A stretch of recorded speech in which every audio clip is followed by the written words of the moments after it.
जय राधे श्री राधे। आउनुहोस् हामी प्रवेश गर्दछौं श्रीमद् भागवत सप्ताह ज्ञान महायज्ञ, जसका चरणमा सतत कोटि नमन गर्दै साथमा सम्पूर्ण यहाँ उपस्थित भक्तवृन्दहरूका चरणमा सतत कोटि नमन गर्दै हामीले हिजोका दिनमा विभिन्न प्रसंग श्रवण गरेका थियौं, जहाँ षष्ठम स्कन्धमा रहेर कुनै दयालु कुनै कृपालु प्रभु परमात्माका तिनै लीलाहरू, गुणानुवादहरू, गुणानुवर्णनहरू गाउँदै गाउँदै हामीले षष्ठम स्कन्धमा विभिन्न चरित्रहरू श्रवण गरेका थियौं। षष्ठ स्कन्धमा जहाँ अजामिलको चरित्र श्रवण गरेका थियौं, त्यस्तै गरेर वृत्रासुरको प्रसंग अन्तिममा मरुदगणको कथा श्रवण गरेर र साथमा पुंसवन व्रतको बारेमा भगवान शुकदेवले राजा परीक्षितलाई बताएर षष्ठ स्कन्ध रूपी कमल पुष्प प्रभुका चरणमा समर्पित गरेर हामीले कथालाई विश्राम दिएका थियौं।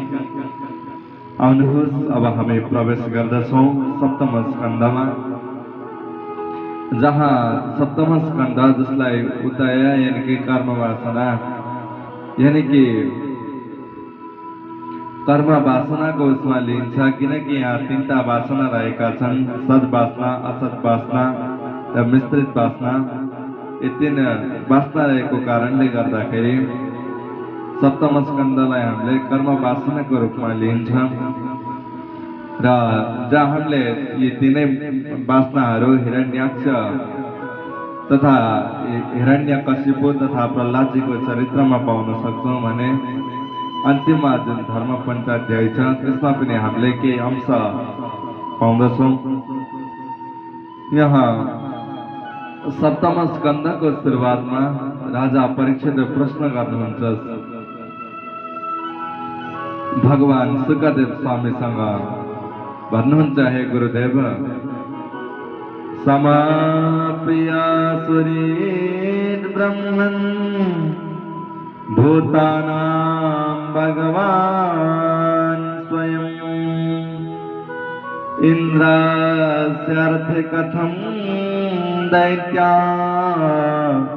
न बधीद् विषमो यथा। राजा परीक्षित अद्भुत प्रश्न गर्नुहुन्छ भगवान शुकदेवसँग, समप्रिय सुरित ब्रह्मन् भूतानां भगवान स्वयं। जबसम्म हजुरले मलाई भगवानका कथा श्रवण गराउँदै आउनुभयो, यहाँसम्म आउँदाखेरि हजुरले भगवानलाई एउटा समदर्शिता जनाउनु भयो, यानी कि समदर्शिता भन्ने शब्दले भगवानलाई सम्बोधन गर्नुभयो। तर इन्द्रस्यार्थे कथं दैत्या न बधीद् विषमो यथा, केवल भगवानले चाहिँ देवताको पक्ष लिनुहुन्छ र त्यो असुरलाई मात्रै वध गर्ने काम गर्नुहुन्छ। किन म जान्न चाहन्छु, किनकि त्यो संसारमा असुरहरू छन्, केवल असुरको मात्रै वध गर्नुहुन्छ भगवानले। एउटा त भगवानलाई समदर्शिता यानी कि सुरित ब्रह्मन सम्पूर्ण भूत प्राणीहरूलाई मतलब एक दृष्टिले हेर्दै मारिन्छ, तर उहाँले चाहिँ केवल देवताहरूको पक्ष लिएर असुरहरूलाई वध गर्ने मात्रै काम गर्नुहुन्छ।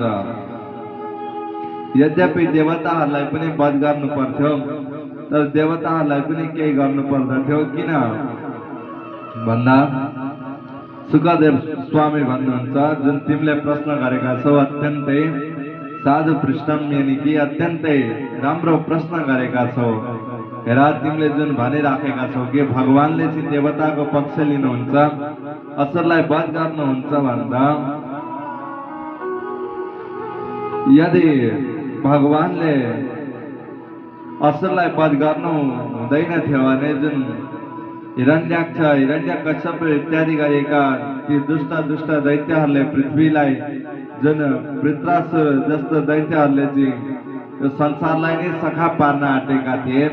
अब तिमी आफै विचार गर कि भगवानलाई भगवानले यदि ती दैत्यहरूको वध गर्नुहुन्न थियो भने यस समयमा तिमी कहाँ हुन्थ्यौ होला राजन। र अर्को कुरा, किनकि भगवानले कसैको पक्ष लिनुहुन्न, किनकि जो देवताहरू त भगवानको पक्षमा छन्। र म तिमीलाई एउटा कथा सुनाउँछु। जब प्रभु भगवान युधिष्ठिरको राष्ट्रिय यज्ञमा जानु भएको थियो, त्यस समयमा आज चर्चा भइराखेको थियो कि विभिन्न युधिष्ठिरले आफ्ना ती पावन विभूतिहरूको यजन गरिराख्नु भएको थियो। यजन गरिराख्दाखेरि अब यहाँ कुरा आयो कि सबैभन्दा पहिले हामीले कसको पूजा गर्ने। सबैभन्दा पहिले हामीले कसको पूजा गर्ने? जो जरासंध पुत्र थिए नकुल सहदेव। सहदेवले बताइदिए कि सबैभन्दा पहिले त भगवान श्रीकृष्णको हुनुपर्दछ, किनकि सम्पूर्ण देवी देवताहरूमा भगवान श्रीकृष्ण मान्य हुनुहुन्छ। त्यसकारणले सबैभन्दा पहिले भगवान श्रीकृष्णको पूजा गर्नुपर्दछ। जब सहदेवले यो कुरा बताए, आज सबैजना यही सहदेवको कुरामा सहमति भए। तर वेद सभामा आज शिशुपाल उठेर बोल्न थाल्यो कि भगवान श्रीकृष्णको पूजा त पहिलो हुँदैन। पहिलो नम्बर यो त एउटा गाई गोठालो, त्यो ग्वालबालको जुठो खान्छ, यसले गाई चराउने गर्दछ, हातमा वंशी लिने गर्दछ। यसको पूजा कदापि पनि पहिले हुनु पर्दैन। यसको पूजा यो पहिलो पूजा गर्न लायक छैन। यो त त्यो ब्रजमा जान्छ, ती गोपिनीहरूसँग, गोपिनीहरूको घर घर गएर त्यसले माखन चोरेर खाने गर्दछ। यस्तो माखन चोरको यो फटाको पूजा पहिले हुँदैन, अन्यथा हामीले अरू कसैको गर्नु पर्दछ। जब यस प्रकार शिशुपालले गाली गर्न थाल्यो, 1-2 हुँदै 100, जब 108 गाली पुग्यो, त्यस समयमा भगवानले आफ्नो सुदर्शन चक्रद्वारा वध गरिदिनु भयो शिशुपालको। राजन, शिशुपाललाई वध गर्नु त कुनै ठुलो कुरा थिएन, तर त्यो शिशुपाललाई वध गरिराख्दाखेरि त्यो शिशुपालको जुन ज्योति थियो, आज उसको शरीरबाट त्यो ज्योति आएर चाहिँ भगवानसँग विलीन हुन पुग्यो। सबैजनाले देखे आज त्यो अद्भुत दृश्यलाई।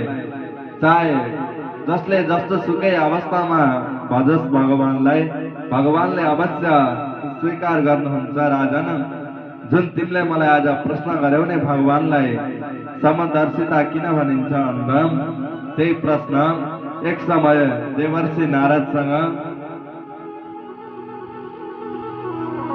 राजा युधिष्ठिरले गर्नुभएको थियो। अत्रैवोदारिता पूर्वा मिथिहासा सुरर्षिणा प्रीत्या महाक्रतो राजन् पृच्छते जातशत्रवे। त्यही प्रश्न जुन तिमीले आज गरेका थियौ, त्यही प्रश्न भगवान नारदजीसँग राजा युधिष्ठिरले गर्नु भएको थियो, किनकि नारदजीले युधिष्ठिरलाई बताउनु हो, हेर, चाहे संसारमा जो जस्तो सुकै होस्, चाहे कसैले भगवानलाई जुन भावमा भज्ने गर्दछ, त्यही भावमा प्राप्त गर्ने गर्दछ। किनकि भगवानको एउटा वाचा छ नि, मलाई जसले जस्तो रूपमा भज्ने गर्दछ, तम तथैव भजाम्यहम्, म पनि उसलाई त्यसै रूपमा दर्शन दिन्छु। यदि कसैले यथा वैरानुबन्धेन मध्यस्थं मयतामिया न तथा भक्ति योगेन इति मे निश्चितामति। चाहे जसले जस्तो सुकै अवस्थामा बजोस्, तर यदि उसको मन चाहिँ ममा जोडिनु पर्यो, यदि भगवानसँग त्यो व्यक्तिको मन जोडिएको छ भने चाहे उसले शत्रु भावमा किन नबजोस्, चाहे काम भावमा किन नबजोस्, तर उसको मन चाहिँ यो भगवानसँग जोडिनु पर्यो। इति मे निश्चितामति, यानी कि मेरो आज बुद्धिले यही बताइराखेको छ। देवर्षि नारद बताउनुहुन्छ सज्जन जुन साधु सन्तको जुन निष्कर्ष हुन्छ, जुन परामर्श हुने गर्दछ, त्यही नै अत्यन्तै उत्तम हुने गर्दछ।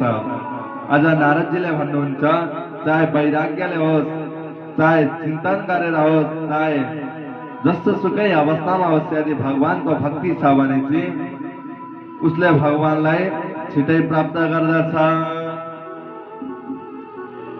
गोप्य कामान भयात् कंसो द्वेषात् चैत्यादयो नृपा सम्बन्धात् कृष्णया स्नेहात् द्यूयं भक्त्या वयं विभो। ती गोपिनीहरूले काम भावले भाजे भगवानलाई त भगवानलाई प्राप्त गरे। भयात् कंस, कंसले चाहिँ कंसलाई अत्यन्तै डर लागेको थियो कि कहिले म कृष्णको वध गरौँ या त यो विष्णुले मेरो वध गर्छ गर्दैन भनेर दालमा एउटा कालो जिरा देख्यो भने पनि भगवानको त्यो स्मरण सम्झेर उसले त्यो जिरालाई पनि फ्याँक्दिने गर्दथ्यो, मेरो काल हो भनेर। अत्यन्तै ऊ भयभीत भएर भगवानको चिन्तन गरो।